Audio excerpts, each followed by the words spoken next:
책을 통해 얻게 되는 불편함을 외면하지 않고 대화를 통해 직면하는 불편한 독서 모임. 불독입니다. 되게 나른하시네요.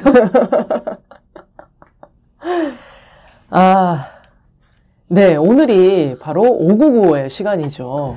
네, 599를 오늘 방송을 하겠습니다. 네, 오랜만에 만나게 되었습니다. 우리 둘 다 에세이를 가지고 온 것 같아요. 그죠? 맞습니다. 그러면 오늘 저부터 하자면 제가 갖고 온 책은 김도훈 씨가 쓰신 제목은 우리 이제 낭만을 이야기합시다 라는 책입니다. 우리는 독자와 작가? 그렇겠죠, 아마? 이 제목은 사실 김도훈 님이 정우성 씨를 인터뷰할 때 나왔던 내용이래요. 그래서 김도훈 님이 정우성 씨한테 배우로서의 다음 행보는 무엇일까요? 라고 질문을 했는데 정우성 씨께서 우리 이제 낭만을 이야기해야죠 라는 얘기를 하셨다는 거예요. 아, 그래요? 근데 그 말이 너무 멋있고 낭만적이어서 정우성 씨의 허락을 받고 이 책의 제목으로 쓰셨다고 합니다. 그 다음에는 정우성 씨가 무슨 말을 했을지 되게 궁금하네요. 그렇겠다. 그 이후에 했던 얘기가 낭만일 거 아니에요? 아닌가? 아니면 정말 큰 틀에서 얘기하신 거 아닐까요? 어찌되었던 이 김도훈님은 혹시 이름을 이전에 들어보신 적이 있으신가요? 네, 굉장히 유명하신 분이잖아요. 허프포스트 코리아의 편집장으로 계시기도 했고요. 근데 저는 개인적으로 이분이 시내 21 기자를 하실 때부터 좋아했던 것 같아요. 이분의 글을. 그리고 이후에 또 그 패션 잡지 매거진인 기계에서도 일을 하셨던 걸로 알고 있고, 그래서 필모를 보면 되게 재밌고 흥미로워요. 영화 잡지에도 계셨고, 패션 잡지에서도 계셨고, 그리고 허프포스트 코리아라는 곳에도 계셨으니까, 누가 봐도 글쟁이의 필모를 가지고 있기는 한데, 세부 분야가 이렇게 묘하게 좀 틀린 게 있죠. 근데 그래도 잡지사들마다 그 담당하는 주요 챕터 같은 게 있잖아요. 그런 분야는 결국에 동일했던 거 아니에요? 근데 허프포스트 코리아에서는 편집장이셨고, 시내 21에서는 취재 기자셨고, 그 다음에 기계에서는 또 피처 디렉터. 있다고 하니까 조금 더 분야는 더 커졌다라고 볼 수도 있겠네요. 좀 더 확장된 개념인 것 같긴 하네요. 그래서 그냥 직업인으로 봤을 때도 굉장히 멋있는데 저는 이분이 했던 GV에도 가본 적이 있고 그리고 최근에는 또 이분이 유튜브를 하십니다. 아, 진짜요? 네, 그래서 부지런하시네. 그쵸. 그 푸른숲 출판사에서 하는 무비건조라는 유튜브가 있어요. 그래서 영화 기자 3명과 그 다음에 배순탁 작가, 음악 전문인이잖아요. 그렇게 4분이서 영화에 관한 또는 뭐 넷플릭스에 나온 여러 컨텐츠들에 대해서 얘기하시는 건데 되게 신랄하세요. 근데 그 4분 중에서 개인차는 있겠지만 이 김도훈 님이 가지고 있는 색깔이 진짜 또렷하십니다. 어떠한 면으로요? 되게 그 마니악한 면이 있으세요. 예를 들면은 우주 영화에 대해서 얘기를 한다. 그러면 우주 영화 중에서도 스페이스 오페라라는 장르물을 빠삭하게 알고 계신. 근데 왜 이렇게 일반 사람들은 그런 분들의 지식을 듣는 것만으로도 너무 재밌잖아요. 두 가지 의미가 있을 수 있죠. 왜요? 덕후다 라고 생각하는 것도 있고 전문가다 라고 바라보는 경우도 있겠죠. 그쵸. 둘 다 맞는 말인 것 같아요.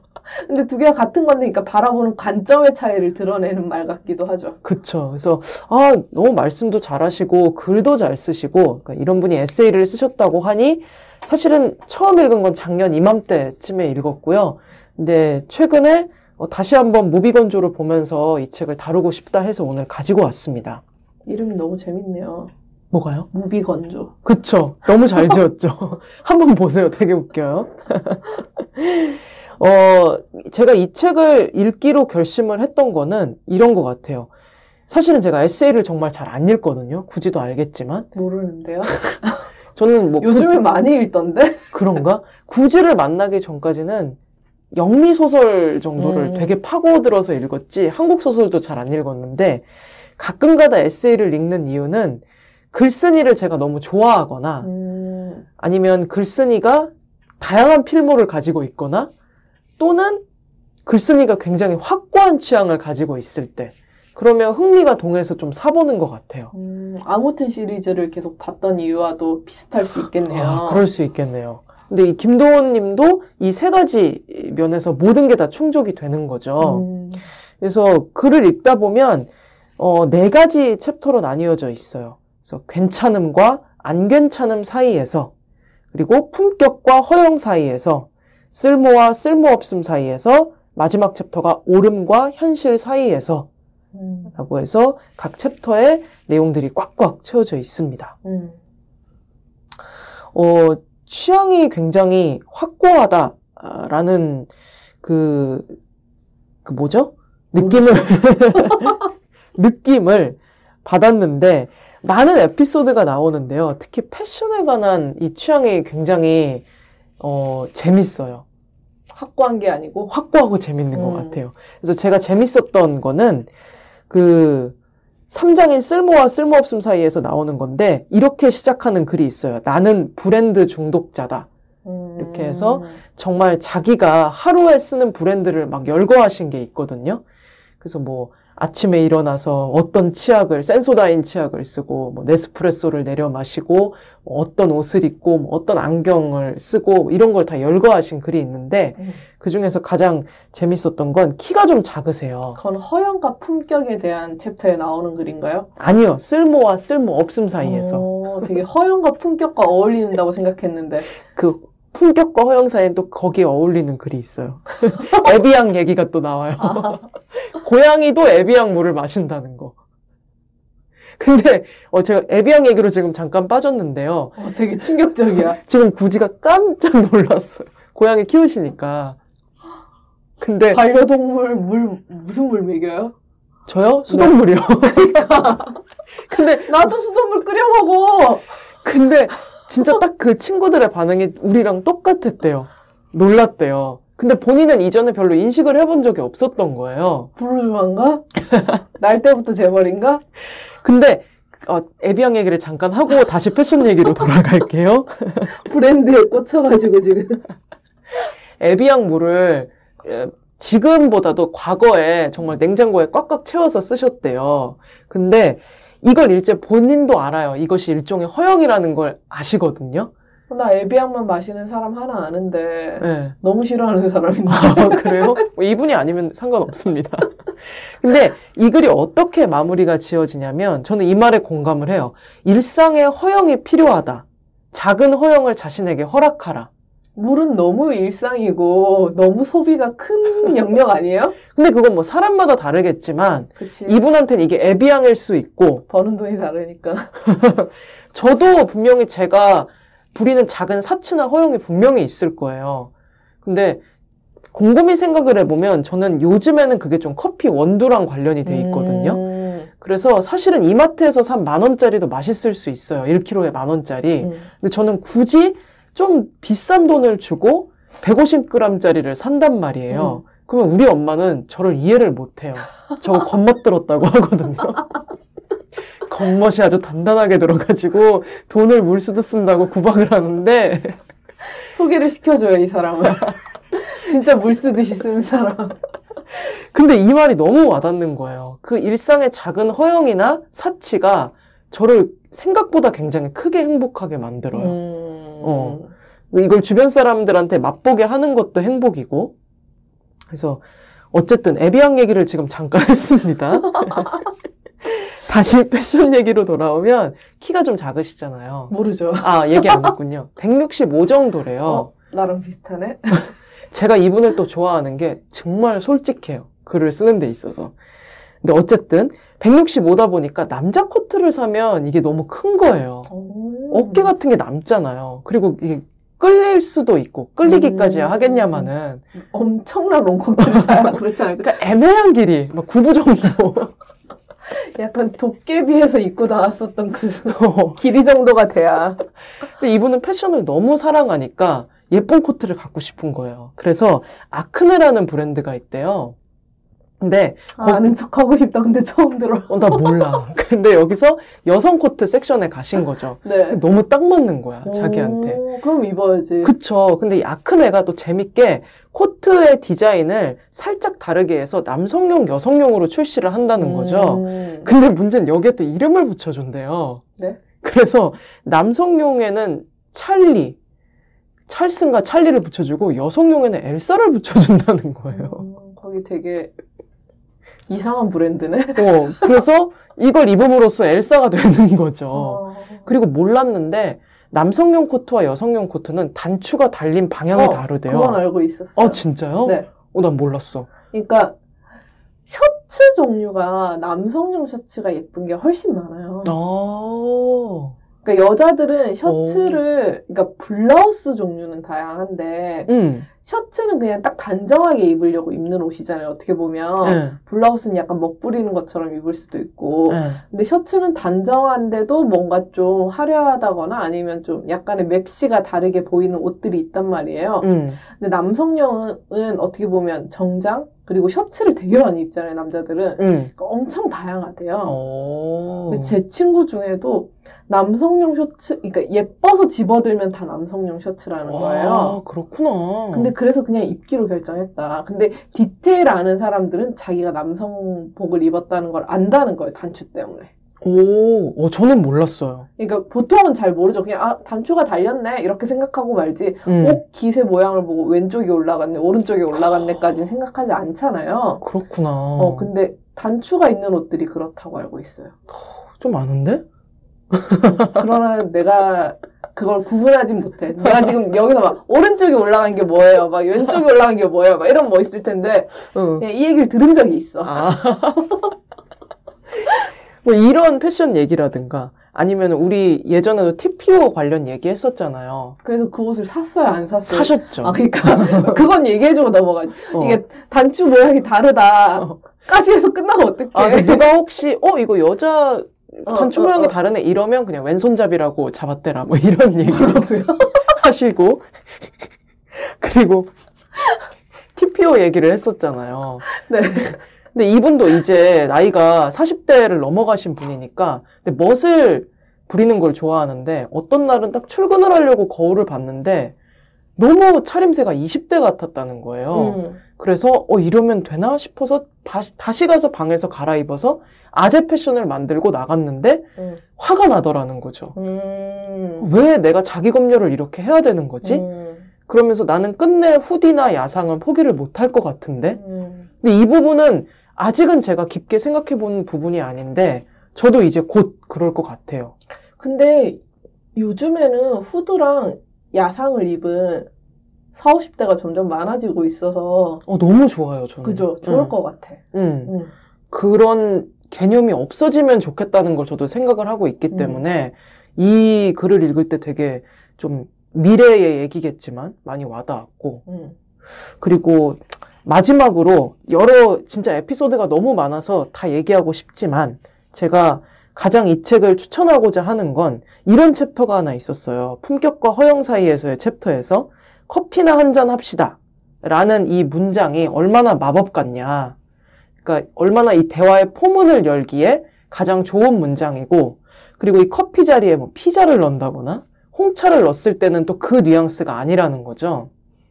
근데 이분이 글을 잘 쓴다라고 생각한 게 그냥 커피나 한잔 합시다라는 그 문장에서 시작해서 이게 또 영화 얘기로 넘어가요. 영화 잡지 기자 출신이시잖아요. 근데 저도 너무 좋아하는 영화 중에 그 마이클만의 히트라는 영화가 있어요. 거기 알파치노랑 로버트 드니로가 나오거든요. 근데 그 두 사람이 커피를 마시는 장면이 있어요. 혹시 보셨나요? 아니요. 꼭 표정이 본 것 같아가지고. 그냥 그 알파치노와 로봇 걔를 같이 로봇이 아니라 로버트. 어쨌든 그래서 그 장면에 대한 얘기까지 하니까 이 사람은 이 한 문장에 시작해서 이렇게 할 얘기가 많은 사람이구나. 그리고 이제 마지막에 마무리는 혹시 오래 알고 지냈다가 사이가 어색해졌거나 틀어진 사람이 있으면 지금 당장 카톡을 보내서 우리 커피나 한잔 할까? 뭐 이런 얘기를 해보는 게 어떨까? 왜 틀어졌는지 이유가 있을 텐데. 그러니까 정말 심각한 이유가 있으면 그 말 못 보내죠. 근데 그 글의 흐름 같은 게 딱 그 챕터를 읽으면서 아, 나도 이렇게 쓰면 좋겠다라는 생각이 들더라고요. 그래서 이분의 에세이를 읽는 것이 너무 즐거웠었다라는 거. 그래서 지금 3월인데 제가 왜 이런지 모르겠지만 벌써부터 너무 피곤하거든요. 그래서 소설이 잘 안 들어와요. 여러분은 어떠신가요? 갑자기? 이럴 때는 좀 리프레시를 위해서 이런 산뜻한 에세이도 정말 좋더라고요. 그래서 오늘의 5995 책으로 김도훈님의 책을 갖고 와봤습니다. 어떤 게 품격을 만들어주는 걸까요? 어떤 건 허영이고 갑자기 그 말에 되게 꽂혔어. 한 끗 차이 아닐까요? 이게 받아들이는 태도의 문제인가? 그럴 수도 있죠. 저는 그렇게까지는 생각을 못하고 저는 그 생각을 많이 했거든요. 절약과 가난의 차이는 어디인가? 이게 절약을 하는 건지 그냥 내가 가난한 건지 전 대학생 때 학비를 제가 벌어서 다녔고 생활비를 부모님한테 받지 않고 그러고 살았었으니까 그때 그런 생각을 진짜 많이 했거든요. 이게 내가 아끼면 학비를 낼 수 있고 뭐 생활비를 할 수 있는데 이게 내가 아끼는 건가? 없어서 못 쓰는 건가? 근데 이게 같은 건가? 다른 건가? 태도의 차이인가? 근데 이게 진짜 태도의 차이인가? 약간 막 이런 생각도 드는 거죠. 물리적인 문제가 아닌가, 결국에는 이건? 통장의 숫자가 어떠냐에 따라 절약으로 확실하게 볼 수 있는 경계가 있는 건 또 아닐까? 약간 이런 식의 기분이 되게 많이 들었었는데, 완전히 바뀐 관점인 거잖아요. 그거는 지금 허영과 품격이라는 건. 그렇죠. 그래서, 에비앙을 마시는 사람이라 그런가. 나는 한 번도 에비앙을 내 돈 주고 사 먹은 적은 외국 나갔을 때 뭔가 어떤 물이 어떤 물인지 전혀 모르겠으니까 아는 브랜드가 이거밖에 없어서 어쩔 수 없이. 근데 슬프다. 내가 많은 얘기를 했는데 아직도 에비앙에서 빠져나오질 못하고 있어. 너무 강력하다. 그리고 저는 또 그 생각도 있었거든요. 왠지 이 얘기 들으면서 계속 그 생각이 많이 들었었는데 제가 대학 다니면서 브랜드에 처음 눈을 뜬 거예요. 브랜드에 처음 눈을 떴는데 그 시기가 제일 불행했었던 시기 중에 하나인 거예요. 왜냐면 브랜드는 이상하게 계급이 있어요. 중저가 브랜드가 있고 고급 브랜드가 있고 명품이 있고 디자이너 브랜드가 있어요. 더 명품에.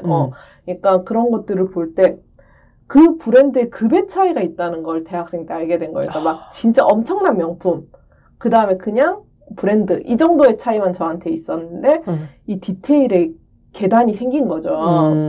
그래서 제가 뭐 대학에 이제 뭐 수업을 들으러 가다가 내 앞에 올라가고 있는 에스컬레이터 앞에 학생을 보는데 같은 학교 학생이었겠죠. 같은 학교 출구로 가는 학생이었으니까 제 가방은 얼마? 제 뭐 바지는 얼마? 제 운동화는 얼마?를 보고 제 옷의 브랜드로 가격을 보고 있는 거예요. 그래서 그 당시에 그러한 기억들이 있거든요. 그래서 브랜드? 약간 부르주아 같은데 이 사람? 약간 이런 느낌이 계속 드네요. 저도 브랜드 잘 모르고 그렇긴 한데 그래서 저는 오히려 너무 이런 관점이 재밌더라고요. 그러니까 정말 패션 잡지에서 일했고 패션을 너무 사랑해. 이런 사람이 쓰는 글도 재밌구나라는 생각. 그리고 모피를 바라보는 관점에 대해서도 이제 사장에서 얘기를 하시거든요. 근데 이미 그 지점이 있잖아요. 알아버렸기 때문에 모피를 만드는 과정을 알았기 때문에 이제 더 이상은 사지 않지만 이렇게 얘기를 해요. 참고 있는 거다. 그리고 자기는 모피가 아름답다고 생각을 한다. 패션으로서. 그런데 자기는 알기 때문에 사지 않고 참고 있다. 그래서 와 솔직하다라는 생각이 들더라고요. 그렇고. 네, 알겠습니다. 네. 그러면 오늘 구지가 갖고 온 책은 뭐죠? 저는 한정원 시인의 시와 산책이라는 책입니다. 저는 아까 오리가 하는 얘기를 들으면서 이 에세이 구성 방식이 약간 유사하다라는 생각이 들었어요. 그 이유는 이 한정원 시인 같은 경우는 시인이니까. 네. 그러니까 이 이야기들을 출발을 함으로 인하여 결국에는 다 시로 결국에 또 풀어내세요. 그러니까 제가 읽어보지 못한 외국의 시들을 많이 인용하기도 하시고요. 그러면서 시와의 연관성, 자신이 산책하고 시를 쓰면서 느꼈었던 감정들을 자신이 기존에 알고 있던 시들의 한 짧은 구절들을 통해서 풀어내는 그런 방식을 가지고 있어요. 근데 오늘 이 책을 해야 되겠다라고 생각하고 아침에 다시 결정을 하고 책꽂이에서 빼서 출근하는 길에 버스에서 제가 다시 이 책을 읽었거든요. 근데 읽으면서 그런 생각이 드는 거예요. 아, 요즘 되게 삶이 힘들고 피폐하다라는 생각을 많이 했는데, 아, 내 삶에 기름이 돌게 하는 책이었다. 우와. 너무 아름답다. 라는 느낌이 들어서 아침에 이렇게 막 버스 안에서 계속 찰칵찰칵거렸거든요. 제가 이거 너무 좋아가지고 몇 군데를 찍어서, 어제가 생일이었었던 친구가 있어요. 그래서 어제가 생일이었었던 친구한테 그 사진을 보내면서 책을 뒤늦게 선물을 했죠. 어제 너무 정신이 없어서 선물할 수 있는 시간이 없었거든요. 그래서 네 삶에도 좀 기름이 도는 여유로움이 있었으면 좋겠다. 근데 이 기름이 뭔가 육덕진 기름이 아니라 이게 진짜 풍요롭게 하는 윤택한 그런 윤활유 같은 기름 이라는 기분이 들었었거든요. 그래서 오늘 아침에 그냥 순간적으로 한 선택인데 훌륭했다. 저 이 시리즈가 좀 재밌는 것 같아요. 저는 금정현 님이 쓰신 영화, 담배와 영화였나? 맞아요. 담배와 영화. 그러면 그리고 커피와 담배라는 책도 있어요. 이 시리즈 중에. 그게 이렇게 그 다음 분이 마지막 단어를 갖고 끌고 와서 이어지는 시리즈잖아요. 맞아요.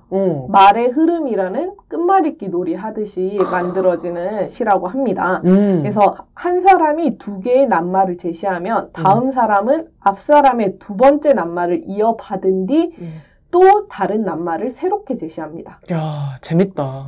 그래서 하나의 낱말을 두 작가가 공유할 때 어떠한 화학 반응이 일어날까? 에 대해서 이제 이렇게 시를 쓰신 거죠. 이런 재밌는 기획이. 그래서 시와 산책이라는 것 자체가 너무 일단 뭔가 삶의 완전히 진짜 생필품은 아니에요, 사실은.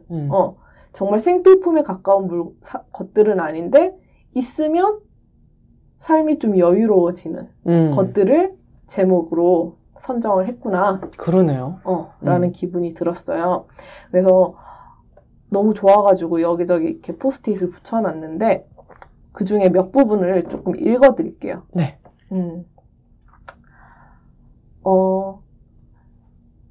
어느 부분을 읽어야 될까 다 좋아가지고 너무 많이 해놔가지고 지금 잠깐 훑어보고 있는데 네.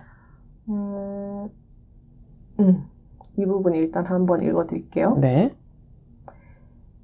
행복이 내가 가져야 하는 영혼의 상태라고 생각하기 때문에 우리는 이토록 자주 절망한다. 어떤 상황과 조건에서 피동적으로 얻어지고 잃는 게 행불행이라고 말하고 말면 영영 그 얼매임에서 헤어나오기 어려울 것이다. 가지지 못한 것이 많고 훼손되기만 했다고 여겨지는 생애에서도 노래를 부르기로 선택하면 그 가슴에는 노래가 산다. 노래는 긍정적인 사람에게 깃드는 것이라기보다는 필요하여 자꾸 불러들이는 사람에게 스며드는 것이다.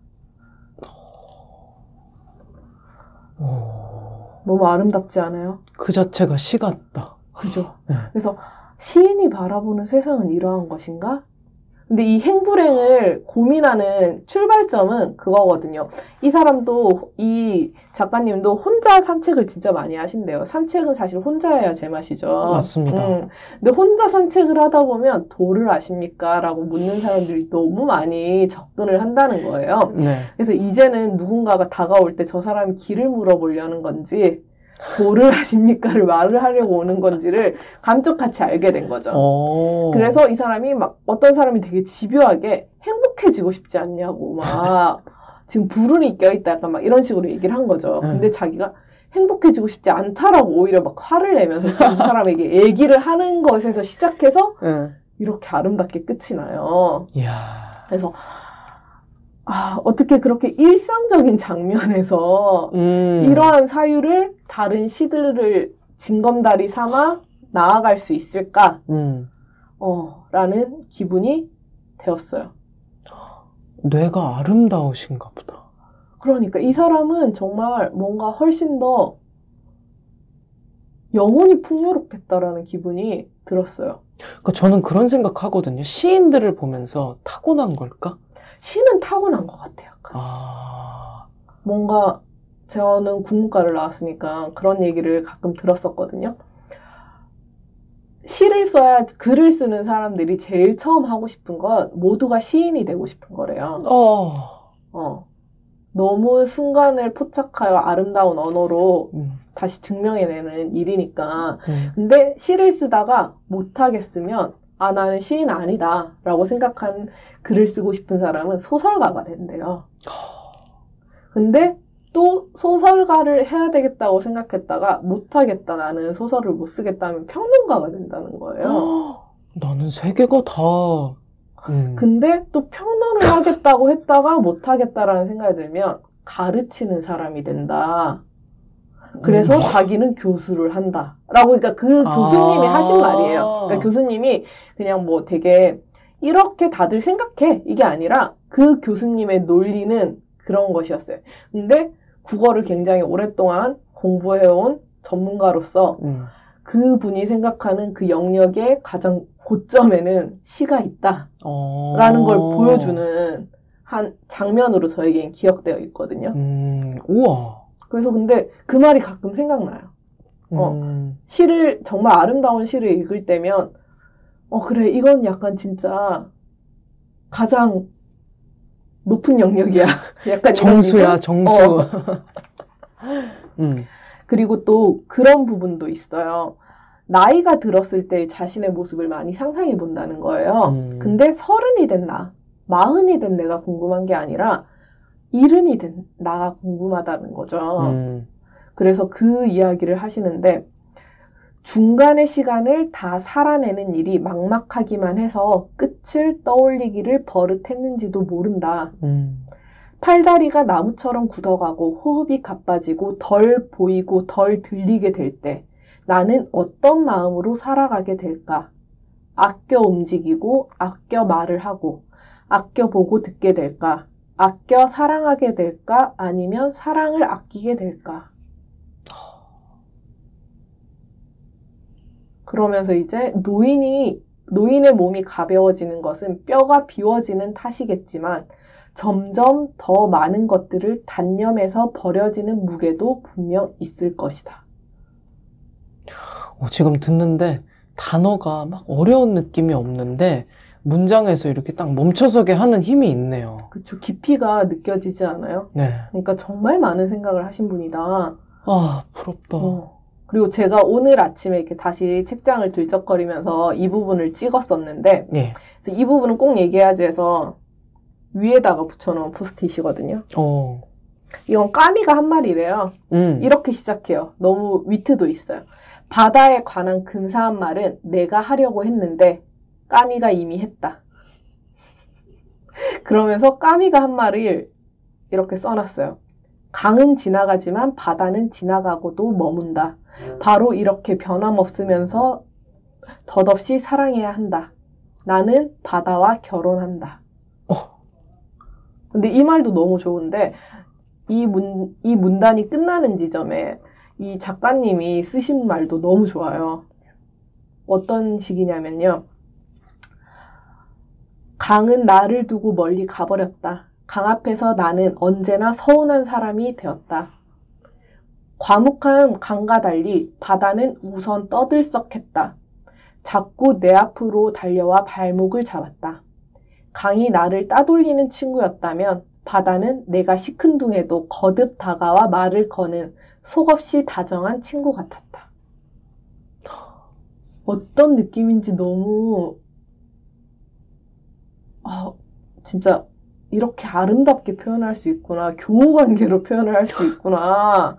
그래서 바다에 대한 근사한 말을 이 말이 더 좋은데? 라는 생각이 저는 들었어요. 그러니까 일반인은 그냥 까미의 말에서 닭살 돋고 끝났을 텐데 끊임없이 와서 말 거는 다정한 친구라는 게 너무 느껴지지 않아요? 맞아요. 파도는 계속 오잖아요, 바다는. 그래서 그런 지점들이 너무 좋았어요. 그리고 발목을 다쳤을 때 이야기도 하시는데 그때도 너무 좋아요. 근데 이렇게 발목을 다치면 보통 걷지 말라고 하잖아요. 근데 이분은 산책을 많이 하는 분이란 말이에요. 걷지 말라는 건 생각하지 말라는 것과도 어떻게 보면 같은 거예요. 일상을 살지 말라는 말과도. 그래서 계속 걷다가 약간 덧난 거죠. 그래서 정형외과 갈 때마다 혼이 난 거예요. 그렇게 혼이 나셨는데 근데 어떻게 하다 병원을 한의원으로 옮기게 된 거예요. 근데 한의원에서 되게 위로가 되는 말들을 많이 해주세요. 그러니까 걸으면 계속 덧나고 힘들어지니까 그 다친 다리에 힘을 주지 않고 걷다 보니 약간 절뚝거리게 되고 이런 모습을 한의사가 본 거죠. 그래서 더 조심스럽고 아프고 그럴 것 같지만 그럴수록 더 힘을 주고 걸어야 한다. 이런 얘기를 해주신 거예요. 여기서 그러니까 당연히 감동을 받겠죠. 그러한 상황이니까. 그래서 이렇게 말을 해요. 그가 커튼을 닫고 나간 후 다시 혼자 남아 누워 있으면서 나는 어쩐지 후련하고도 글썽글썽한 기분이 되었다. 발목을 고쳐달라 했더니 마음을 고쳐주고 그래요. 되게 다정한 성품이 드러나는 글 같지 않아요? 맞아요. 그래서 읽으면서 이렇게 포근한 글, 그래 내 삶에 기름이 낀다 지금. 우리가 보통 택하는 책들이 포근한 책도 있지만 치열한 책들도 많잖아요. 맞아요. 그리고 근데 이런 게 너무 좋았어요. 그리고 오늘이 어쨌든 지금은 봄이잖아요. 네. 봄에 대한 이야기 하는 것까지 한번 읽어드리고 마무리 한번 할게요. 네. 봄이 짧다는 말 사실 너무 많이 하잖아요. 저는 옷 중에 트렌치코트를 너무 좋아하는 편인데 입을 시기가 굉장히 짧다는 게 너무 슬프거든요. 그래서 이렇게 얘기를 합니다. 봄이 짧다는 탄식은 어쩌면 봄꽃만을 바라보는 데서 나오는지도 모른다. 대개는 봄꽃을 특히 벚꽃이 피어야 비로소 봄을 실감하는데 벚꽃이 만발하는 기간은 열흘을 넘지 못하기 때문이다. 벚꽃이 지고 기온이 오르기 시작하면 습관적으로 이런 말을 내뱉는다. 금방 여름 오는 거 아니야? 중간이 없어 중간이. 사실은 중간이 있다. 꽃이 피고 지는 때만 봄이라 부르지 않는다면. 그리고 매일 산책하는 사람들은 계절이 바뀌고 봄이 와 있다는 걸 모르지 않을 수가 없다는 거예요. 그때만 봄이지 않다. 가장 먼저 눈치채는 사람들이기도 하겠네요. 네. 그래서 너무 좋았어요. 글이 너무 예쁘다. 그죠? 네. 그러나 이분의 삶이 막 그냥 이러한 내면 상태를 걷어내놓고 보면 매력적으로 느껴지지 않을 수도 있을 삶인 것처럼 앞에 아까 겪었었던 일들의 에피소드를 시작으로 이야기가 전개된다고 했잖아요. 네. 그래서 되게 더 훌륭하다? 약간 뭔가 더 단단한 사람이겠다? 이런 기분이 들기도 했어요. 이사간 동네가 너무 마음에 안 드는 거죠. 한 예를 들자면 그리고 아랫집에는 신혼부부가 살고 윗집에는 노부부가 사는데 주말마다 손자들이 놀러 오고 노부부 집에는 그 다음에 아랫집에서는 뭔가 교성 얽힌 소리가 밤마다 나고 그리고 노부부는 너무 자주 싸우고 막 그러한 곳이 거예요. 그래서 내가 이곳을 왜 계약했을까? 왜 여기서 살기로 결정을 했을까? 그런데 이렇게 정이 들지 않을 때는 동네를 산책해야 한다. 어떻게 결론이 그렇게 날까? 그래서 멋있다. 멋있다, 진짜로. 빨리 떠야 되겠다. 이 동네를 떠야 되겠다가 사실 어떻게 보면 더 가깝고 손쉬운 접근이잖아요. 그렇죠. 근데 이 동네에 살아야 되니까 어차피 살기로 계약을 했고 어떠한 일정 기간은 정해져 있는 거니까 그 기간을 사는 동안에 행복하기 위해서 산책을 시작한다라는 것 자체가 너무 좋았어요. 야, 시인으로서 산다는 것은 어떤 것인지 저는 아직도 가늠이 되지는 않지만 영원히 모를 것 같아요.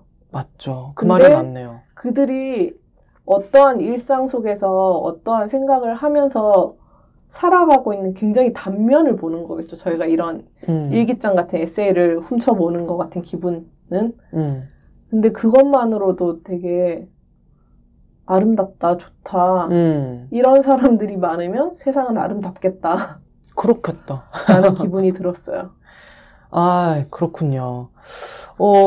오늘 이제 저희가 마무리하면서 한 가지 감사 말씀은 호박 여사님께서 영업을 당하셨어요. 그죠? 짱이야. 그래서 지난번에 했던 그 로봇이라는 작품이었죠. 카렐 차펙의 로봇이라는 희곡이었는데 구입하셔서 읽고 계신다. 그러니까요. 인증샷까지 올려주셨잖아요. 그거 진짜 쉬운 일 아니거든요. 맞아요. 지금 우린 저희에게 각자에게 소개해주는 책도 안 읽으니까 각자 소개만 하고 끝나잖아요. 그래서 되게 뭔가 책임감을 갖고 그냥 가장 최근에 읽은 책을 하는 게 청취율에는 좋을 수 있겠다라는 생각을 하기는 하는데요. 그래도